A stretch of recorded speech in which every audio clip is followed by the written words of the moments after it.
Les gens n'osent pas dire qu'ils sont en situation d'aidance. Ils ont l'impression qu'ils vont être stigmatisés, ils vont être jugés. Il faut faire évoluer les représentations sur ce sujet-là. Être accompagné quand on est aidant, c'est être capable de continuer à travailler de manière épanouie et de manière parfaitement contributive. 67% d'entre eux en témoignent. Donc c'est évidemment gagnant pour les employeurs que d'être au rendez-vous et de savoir déployer ces nouvelles politiques managériales et ces nouveaux accompagnements parce que une des lectures directes, c'est l'absentéisme. Parce que quand on n'y arrive pas, parce que c'est trop compliqué de tout conjuguer, qu'on n'est pas bien, on s'arrête, on se met en arrêt de travail et ça a un coût pour les entreprises. AXA France s'engage depuis 2020 sur ce sujet de l'accompagnement des collaborateurs en situation d'aidance. Le programme groupe WeCare qui offre jusqu'à 10 demi-journées aux collaborateurs pour accompagner un proche aidé à un rendez-vous médical ou encore par exemple pour faire des formalités administratives. Comme n'importe quelle entreprise, on gère bien entendu ces dispositifs de manière pragmatique. J'en informe mon management,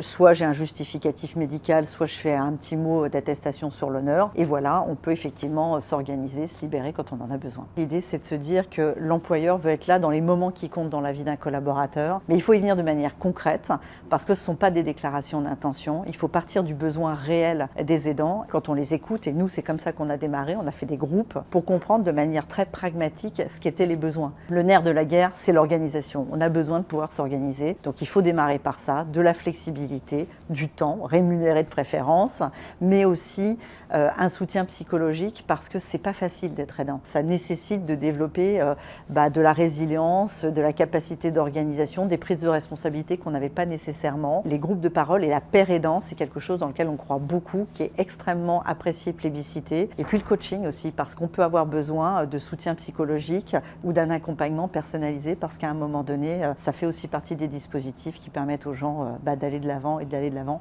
positivement. Plus on donne de la visibilité à ce sujet, plus on en parle de manière vulgarisée et parfaitement normalisée d'une certaine manière, plus on permet aux gens de se sentir à l'aise dans leur capacité à exprimer leur situation et surtout utiliser les dispositifs qu'on met en place.